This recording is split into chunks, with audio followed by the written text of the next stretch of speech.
On this episode of Nation Untamed, So he's claustrophobic, huh?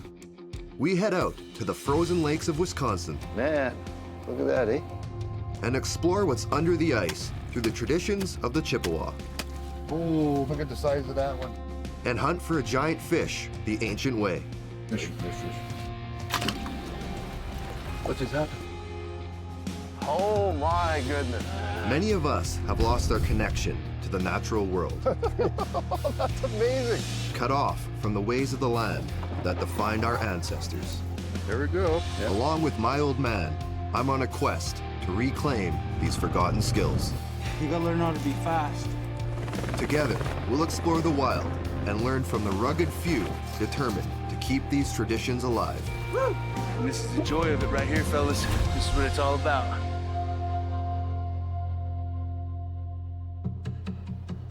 Lac du Flambeau, a reservation spanning 200 square kilometers of Wisconsin in the United States.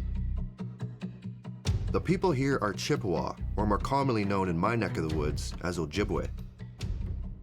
The reservation is known as Waswaganing in Ojibwe, meaning the place where they fish by torchlight.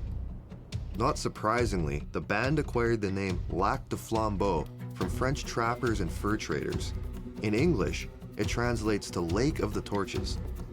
And those trappers witnessed a fantastic sight. Chippewa fishermen on board a canoe at night, their torches attracting fish. Armed with spears, this was their most trusted way to secure food from these lakes. Here in Wisconsin, there are lakes everywhere. John Johnson is a leader in their community and a fierce defender of his people's treaty rights. He's keeping their traditions alive. As Native Americans, when one season ends, another one begins. So our deer hunting season just ended a couple of weeks ago. Now it's the ice fishing part of it. The spearing sustenance is what we move to in each season, and our people have learned to survive that way. There are many fish providing sustenance even in winter: walleye, bass, northern pike. But the fish they're looking for the most is the muskellunge, known to most as the musky. So that's an example of a muskie that's in these lakes? Yes, sir. This is one of the maashkinoozhe. That's the Ojibwe word, maskellunge, for our muskies here. A natural apex predator of freshwater lakes and rivers in Middle America and both sides of the Great Lakes into Canada, muskie have been known to grow up to 6 feet long. And they still get a lot bigger than what we have here. I feel like I'd shit myself if I saw that coming out. Yeah. Well, I can't see you throwing a spear at something like that. There are misperceptions that John sees every day about his people's fishing practices. While sport fishing by the general public accounts for the vast majority of fish taken from these lakes, many still think that it's the tribe responsible for overfishing.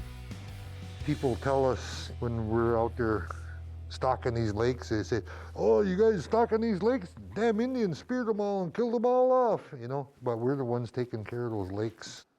They always tell us in our language and stuff, we got to look out for the next 7 generations of our kids, and this is what they're gonna have. He takes us to the Lac du Flambeau fish hatchery, where these values are being put into action. Holy cow, look at that. From this hatchery, they release hundreds of thousands of fish every year, and it's funded entirely by the band. Oh, look at all those little trots. Those will end up eventually in all the lakes. Yeah. John is a force. It's really impressive the way he just carries on with these traditions and teaching, and there's a lot of pride there you can really see. John has made it his mission to pass on traditional knowledge. Meeting his grandson, it seems that it's working. That's a bass, isn't it? No, this is a perch. That's a perch? What kind of fish is that? That's a red horse. Yeah, gee, you know your fish, don't you? Red horse sucker. Red horse sucker? That's what it's called, yeah. I've never heard of that before. No, yeah. These are decoys, all handcrafted to be replicas of real fish and made to draw in bigger fish when we get out onto the ice. To help us make our own decoys, we've enlisted a couple local experts. How many of these do you think you've made? Couldn't even tell you. They're a work of art, actually, you know. Jerry Labarge is one of the elders here who's passed along his knowledge for generations. And Kevin Dakota is one of his proteges, and by now has been carving decoys for 25 years himself. You know, you could sit here and not have any electricity or anything, and you can make something that'll bring food on the table for your people, you know, and your family. What's kind of the first step here? And I have next to no wood carving experience or ability. Usually I start out with my curve and the top of my fish. So the old man and I get to try our hand at carving our own decoys. Oh, towards the tail? Cut your fingers off though. Oh, no. I skinned many a beaver, remember? Yeah.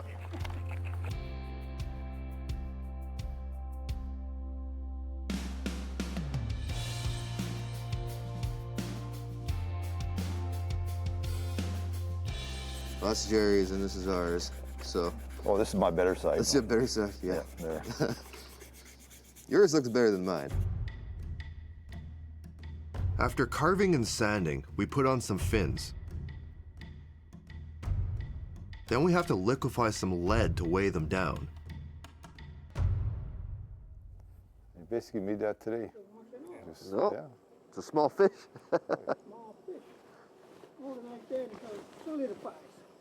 That's pretty cool, man. This is like a whole day's worth of work to make something like that. Well, a whole day for somebody like me who doesn't know what the hell they're doing, but this is really cool. While we haven't painted them yet, Jerry grades our handiwork. Couple first timers. What are your thoughts? Yeah. Compared to this one, Compared to, well, I still compared to that one. you guys did a pretty good job. Yeah. I mean, those are usable. That's high praise. Yeah. That's true, yeah. You can probably get a musky with those. Yeah. Well, that's all the validation I need. Before they let us out onto the lake, John wants to show us something. He brings us to the museum to give us a sneak peek of what we'll see the next day. You can actually see pretty far underneath here because of the taper of your hole and the location of your spear. The belly tent, the original ice fishing shack, only a lot smaller. Tomorrow I'll be lying on the ground, looking into the hole. I'm hoping to get a face-to-face with a muskie.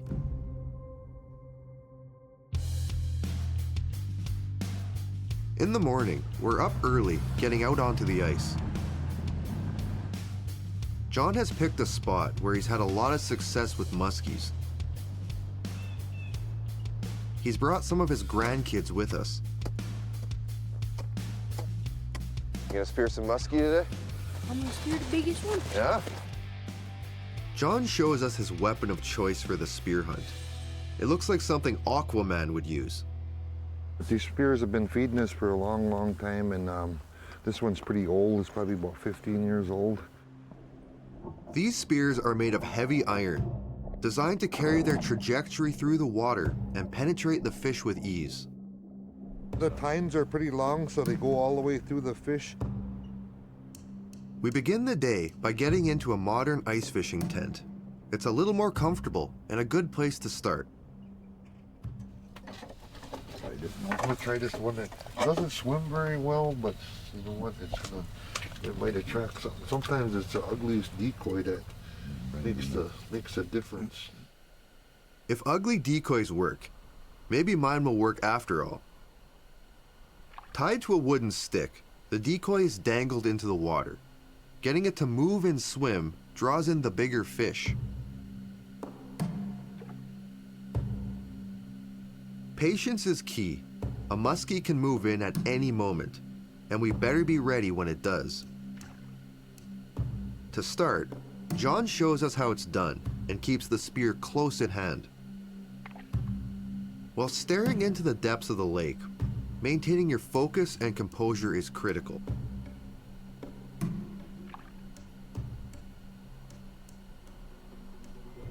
Just as we're settling in, we spot a fish coming in to investigate our decoy. Fish. It all happens so fast. John grabs the spear. His throw has to be perfect. What just happened? As snow descends on the frozen lakes of Wisconsin, we're spearfishing for giant muskie.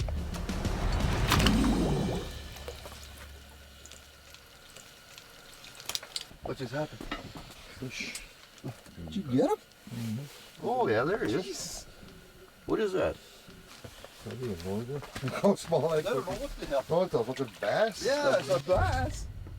It's a smallmouth bass. A nice catch, but not what we're after. Look at that. Ain't that a nice looking fish? Man, it's the biggest bass I've ever held. I didn't even see that fish. Like, it just came out of nowhere. Yeah, man, if you're not paying attention, you miss, like, Oh, you shit. can miss a lot. That wasn't a very big target you hit. Didn't even see it. You can see the respect John has for these fish. When you kill something or you pull the trigger on something, it's not about, you know, a trophy size fish or anything else. It's just sustenance and feeding yourself and your family. While Chuck buries the fish to keep it fresh, we decide to split up to double our chances. Chuck will stay here with John. As for me, it's time to join Kevin to try spearfishing the traditional way.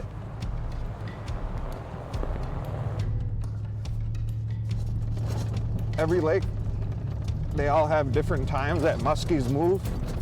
You know, there might be a morning run or a afternoon run. We have a lot of observation time and studying ourselves, being out here, you know, just as native people, and I think that's how we found out a lot of things, you know, that we know that scientists find out to be true to this day and age that was considered to be just made up.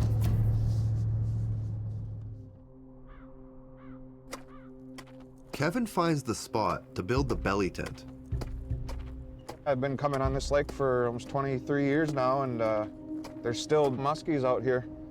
So next I'm gonna make the notch. This, you could see it throws over here, Yep. my notch for my spear. Oh, cool. So it's already in the water and yeah. not sitting on top of the ice. So it's kind of like, and it's kind of like a holster ice, you know. The belly tent is a small teepee over a hole in the ice. The original ice fishing shack, it's the traditional way the Chippewa spearfished. As the name suggests, you must crawl on your belly to get inside. After opening the hole in the ice, Kevin puts the frame together. You'll see that, and it'll keep it secure in there, Oh, I see. so it won't blow over or Yep. nothing. We lay down mattresses and wrap layers of blankets and canvas to keep warm and cut down the wind. I feel like I want to go to sleep already. Oh yeah. Go right up to the edge there with your Yep. resting on your arms. Across the lake, John and Chuck are enjoying a few more modern amenities. They're joined by John's grandson, Elliot. Chuck learns a few tricks of the trade. This is that musky dance when they come in. The knocking on the jigging stick causes the decoy to twitch, and the vibrations often attract muskie.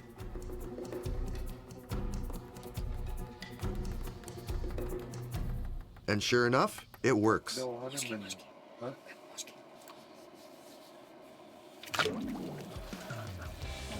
You done? Yeah, Oh, shit. Is it northern or? it's a musky. Yeah, I'll be down, I dude. have to come over and Oh, it's open a that door? tiger musky. Well, look at that. There. That's a nice eating fish. That's a tiger muskie. Yeah, Man, look at that, eh? small one. Yeah, but that's That's a good eater. a good eater, yeah. Yeah. This muskie will still provide elders with a good meal. When the creator gives us these small ones like this, I know elders back home that'll take these if I clean them up. Yeah. And, you know, we love our people and this is what we do. John puts tobacco down. He rubs it on the cheeks of the muskie in the traditional way. It's to pay respect to the fish and honor its contribution to the community. We're going to say Chimigwich to that creator. With John and Chuck finding success, the pressure is on for Kevin and I. Get as comfortable as you want, just like you're Yeah. laying in bed. I Oh, just yeah. tuck you in there. This is a front row seat to a different world. If you're claustrophobic, this is definitely not for you. So he's claustrophobic, huh? A little bit, yeah. The outside world is shut out. The only light is what you see through the hole in the ice, and it's inches from my face. It's a really awkward way to lay because you've got to kind of prop yourselves up on your shoulders the whole time. I'm just setting my decoys up here. Make sure they're in a good spot so they don't fall in. When you're on the belly tent and your face is just like, your nose is about 4 or 5 inches above that hole. So you can see probably a good 10, 15 feet off to the front and the sides. It was like watching a giant TV, but every channel had the same thing on. So is this the decoy we made yesterday? Yeah, this is the perch we made last night. See if she swims. It looks like it might. So you just kind of got mesmerized just watching that lure spin around in circles. And anything that kind of changes, you jump because you think it's a fish. So his decoy does swim, but it will need a few adjustments. So we lower in another one and play the waiting game.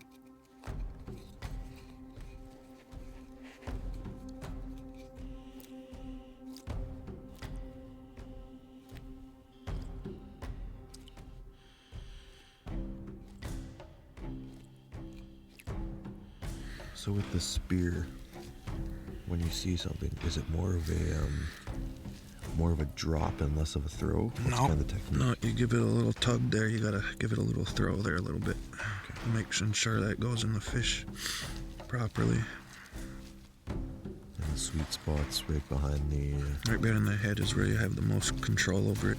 If you hit it in the middle of the back or the tail, more chance of it getting off on you. Kevin's the real deal. He does this because he just loves it so much. And then he'll just sit there from sun up till sundown and patiently just watching that hole. Then we see it. Spear, but Look at that. got him. Kevin has spear in hand. It's a little too small. It's too small. Yeah, that's a smaller fish. That's enormous. That's small for a muskie. They get way bigger. Oh, look at him go. Look at him go. Yeah. Oh, this is so cool. Look at him. That's so neat. It's incredible. To me, this fish is massive. But to Kevin, he wouldn't usually bother with it. Today, he's gonna try. We could try for him. Wouldn't say no to that, man. He might go between my tines though, so no guarantees. In the belly tent, my face inches from the water. That's enormous. Oh, look at him go. Look at him go. We see a muskie and get ready to strike. He might go between my tines though, so no guarantees.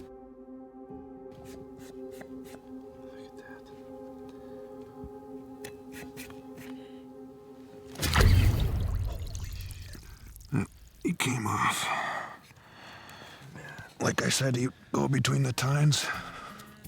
We tried anyway, and I got my bigger spear here meant for bigger fish, so. While disappointing, it sure got my adrenaline pumping. It's always the thing with fishing. You know, you're sitting there, you're getting tired, then all of a sudden you look down and there was like a, 20-pound muskie. And while Kevin and I didn't have any luck, across the lake it was a different story. It was John's daughter Erica who had the catch of the day. Oh man, look at the size of that one. Who speared it? I did. My daughter. That's my daughter's second fish now. Oh, hold it up. Christ, I can't even hold it. It's heavy.